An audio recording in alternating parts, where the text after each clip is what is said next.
And we're back Good for morning. the final review lesson. Hello, everybody. Hi. Lesson 60. Okay. Lesson 60. Yeah, it's a good one. Okay. More Start. When we this, start? this is the last of the review lessons, right? Did I say last lesson? I'm sorry, I meant last review lesson. Yeah, for a while. Okay. The first idea, truth. God is the love in which I forgive. So we can't have forgiveness without love. God does not forgive because he has never condemned. The blameless cannot blame, and those who have accepted their innocence see nothing to forgive. Yet forgiveness is the means by which I will recognize my innocence. It is the reflection of God's love on earth.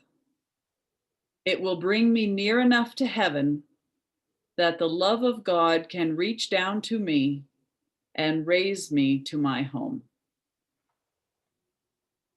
Oh, yeah, feeling that one. Me too. Beautiful.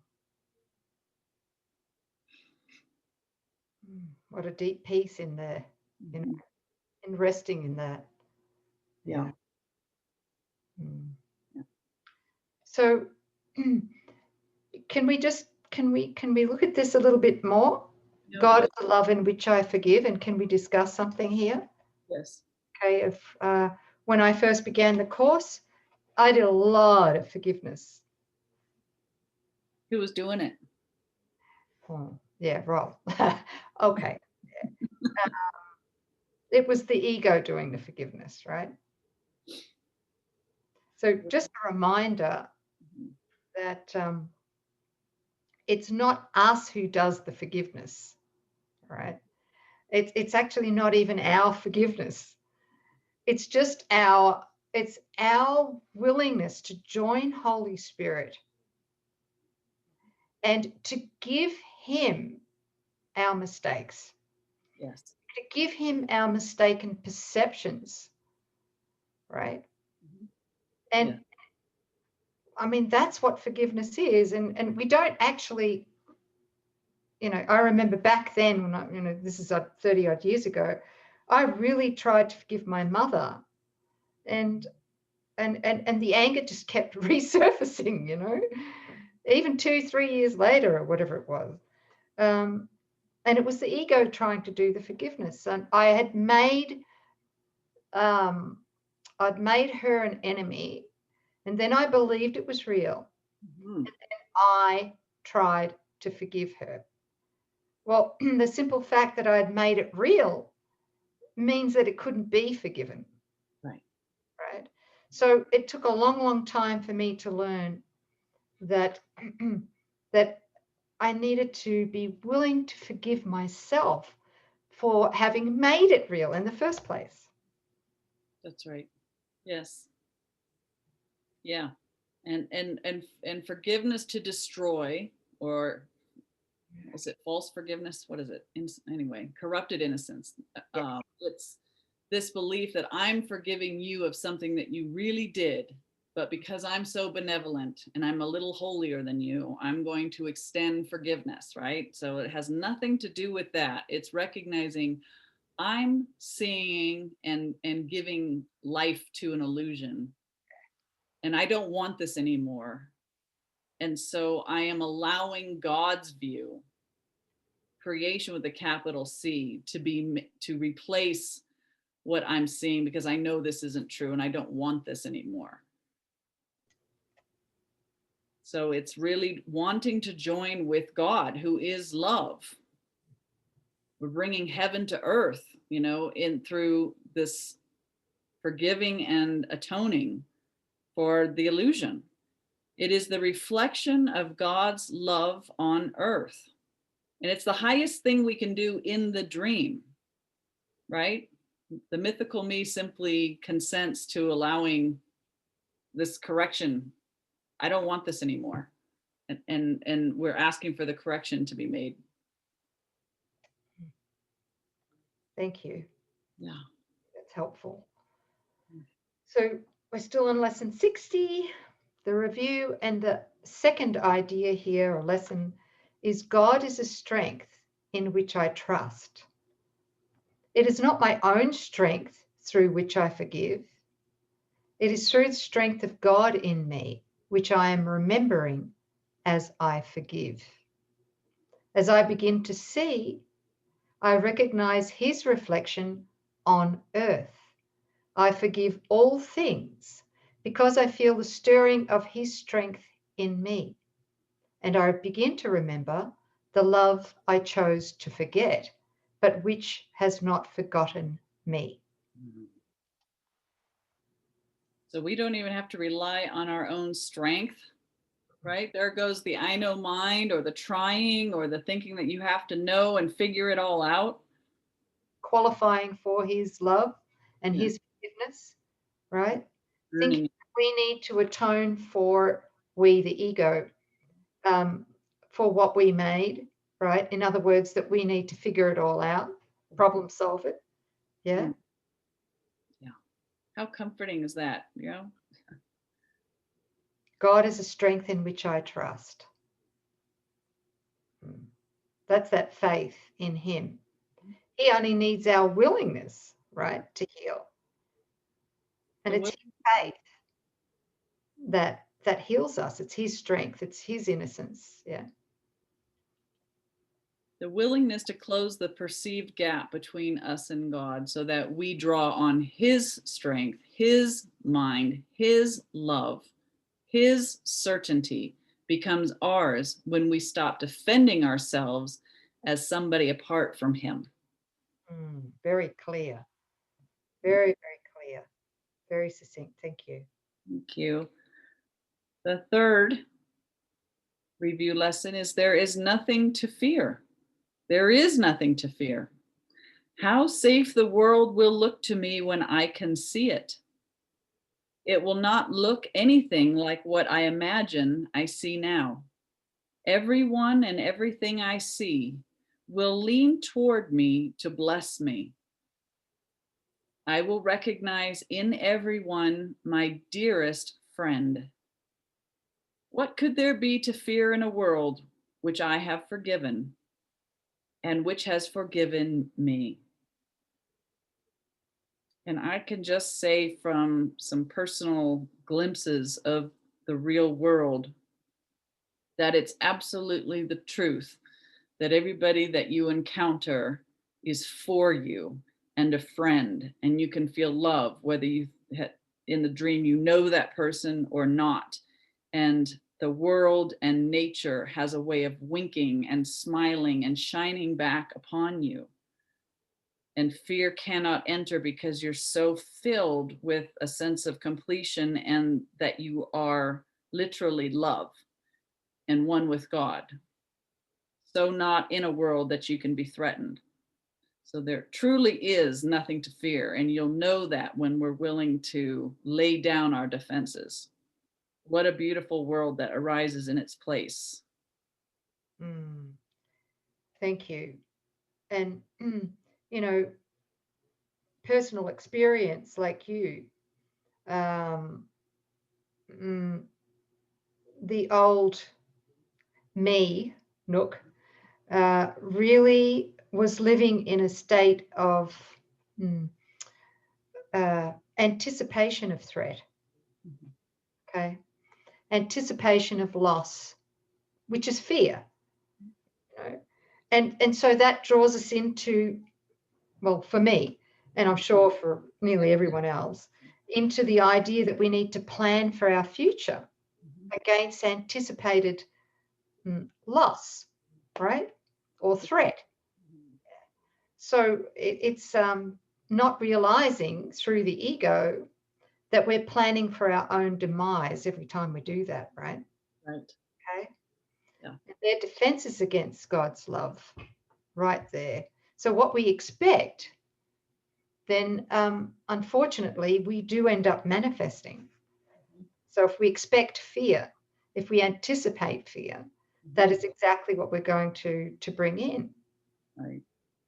Yeah, and that's the result of when we love independently from God with an ego's love, when we draw on the mythical me's strength, when we try to see apart from God and will apart from God, all of that results in a sense of guilt because, again, part of our mind, we know that we are one in God, but we're doing something that, we cannot actually pull off. It brings guilt, a sense that we're defying God, our loving creator. So everything, the independent mythical me, everything that it's doing when it's not being done with Holy Spirit, the result is guilt, and the guilty are fearful of punishment. And the human condition is you wake up in the morning and you can feel it. It settles in and it's like the fight or flight, always stressful, always ready to pounce. What can I do to protect myself today? When's the other shoe going to drop? Yeah, that's a horrible place to be and to live out from compared to where we are at now. Mm-hmm. So, yes. I mean, let's be honest, daily, there's very, very little in our experience of anticipated threat these days. Would you agree with me on that? Way better. Much, much better. Isn't it? Yes.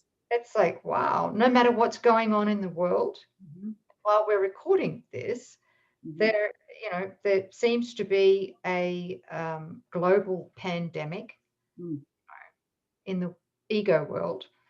There seems to be a massive political unrest in the USA, and obviously, the ripple effect of that throughout the world is pretty big as well. And yet, there's no part of me, and I say this in all honesty, there's no part of me that's worried about that. Right. Yes. Yeah. God is the strength in which I trust. God is the light in which I see. Right? So there's less and less independent Nouk that's trying to plan her life or defend against uncertainties to come, which is really attracting them. So as that's fallen away, there's this deep, deep, beautiful sense of peace and loving encouragement and support. Yes. We're being heard. Yeah. Thank you. Because we're willing, we're choosing not to be an independent, separate self.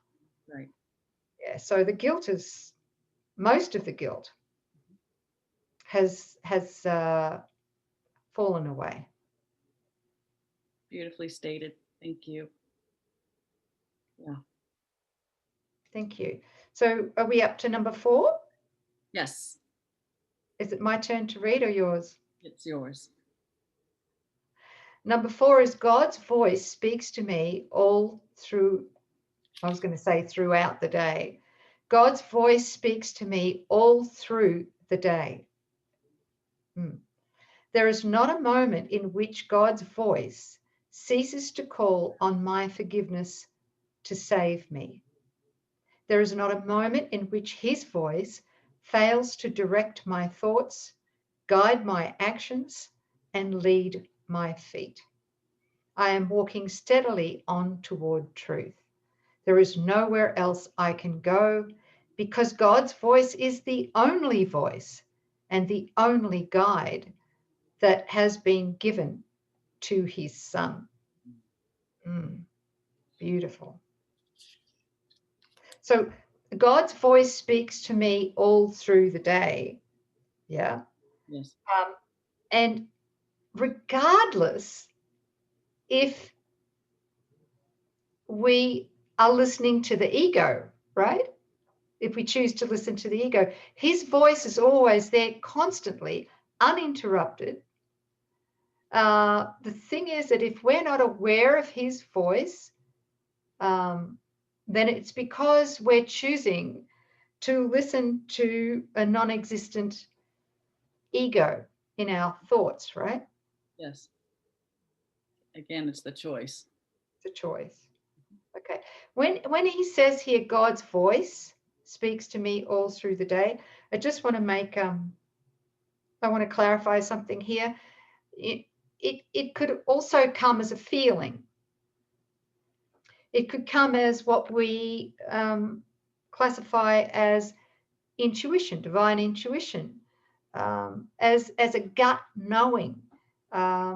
It can come through the voice of someone else. Right. You know? Yeah. Just stretch our mind, be wide open. Don't have a fixed idea that has to be a voice and I have to hear it through my ears. Right. It doesn't always happen that way. It's kind of a knowing. It could also be just a thought that is presented to us, and it's God's thought, and we know it clearly because of the contrast between God's thought in our mind and the ego's thoughts of fear and control in our mind and condemnation, right? Did you want to add to that, sis? Well, yeah, like a shower or a fountain, it's always pouring forth, and it will use any means that we're willing to receive. So we might be frightened by a direct voice, but we're not frightened by drawing a card, or we're not frightened, a friend calls and delivers a message and it's like, that's exactly what I needed to hear. Or a Oh, song that comes through and we just drop to our knees and burst into tears of gratitude because we recognize God's voice in the song. right. Yeah. And it's beautiful because you realize this is God communicating. God's communicating to me. This wasn't random. This wasn't a coincidence. My friend didn't just happen to know where I was at that moment. It was like, wow, okay, God is just using any means that I'm open and receptive to. And it's interesting to note that those that were, the prophets back in the day, even before Jesus, it says that they spoke to God as clearly as you and I speak to each other. So that's also a possibility when we stop insisting that it's not. So that's kind of exciting. Children say they talk to God all the time. I remember the same thing. So yes, before doubt ever settled in. Okay. Last one. I am sustained by the love of God. I am sustained by the love of God. As I listen to God's voice, I am sustained by his love. As I open my eyes, his love lights up the world for me to see. As I forgive, his love reminds me that his son is sinless. And as I look upon the world with the vision he has given me, I remember that I am his son. As I listen, open, forgive, look, I remember. As we do these things with God. Yeah. Oh.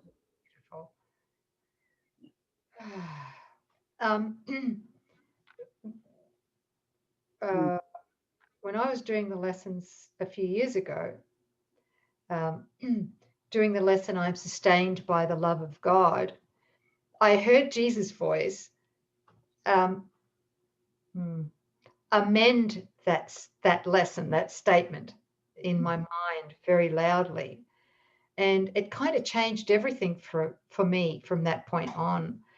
And where he changed it from, I am sustained by the love of God, to I am sustained exclusively by the love of God. Yeah. Or you could say only. Yeah. Right. So, that just like blew my mind because all of a sudden that invited in for me to take a good old look without any self-judgment, no guilt, at what it was that I believed I was sustained by other than the love of God. And I had a good old laundry list, a couple of pages when I wrote it all down. And I was like, well, what am I supposed to do with this? And his voice came through again, said, give them to me. Yeah. And that was it. It was huge. It was like it was an awakening. Is that it? Don't I have to do anything else? No, give them to me. So that's a beautiful exercise to do, Yeah. which is to make that list of everything that we use as a substitute for the love of God that we believe sustains us, and give the purpose of them to Him. It doesn't mean we lose them. It just gives Him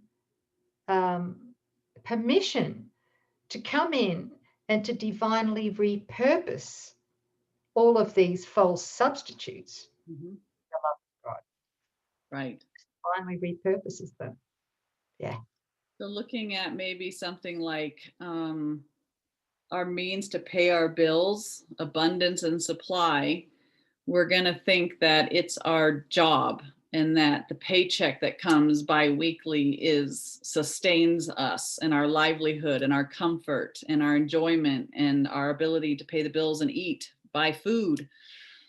And while we're, gripping that and fearful of it and think that it's, ours, God says He's pouring forth more than we can ever even accept. But while we insist that what sustains us comes through this symbol, we're never available to what God truly has for us. So he's asking, let's give credit where credit is due. It's like God sustains us, not the paycheck, not the job, not the body, not looks, not our special relationships, not the things that we own and try to accumulate or collect. These things don't sustain us. The love of God, love knows us, created us, knows what we need, provides everything. Jesus says, take no thought for your life. It's really just a consecrated recognition that my whole life, I am because God is, and God knows what we have need of and has already answered.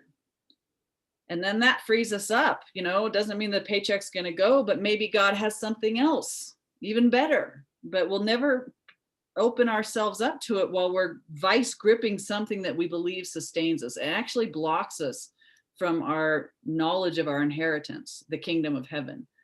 It's a block. Yeah, and that's right, sis. And that was the other thing you've just reminded me too, is that in that lesson, for me, is I was also asked by Jesus to see, or to recognize that that I, through the ego, I had no idea of what the real purpose was of all of these things. Yeah. All right? As soon as we go and label something, like what you're saying there, as soon as we label it and think we know what it's for, we've lost awareness of its true purpose. That's right. Yeah. Anyway, thank you. We give it our own, the ego's own definitions, and then we've lost it. We don't know what anything is. We're back to meaninglessness. Yeah. Wow. Thank you. Good. That felt good. Wow. The first of our 10 review lessons, no, 50 review lessons, right? Yeah. Yes. Oh, amazing. So we start next time with lesson 61. Great. Wow. Thanks, guys, for joining us in all these review lessons. I'm excited about getting into 61. Me.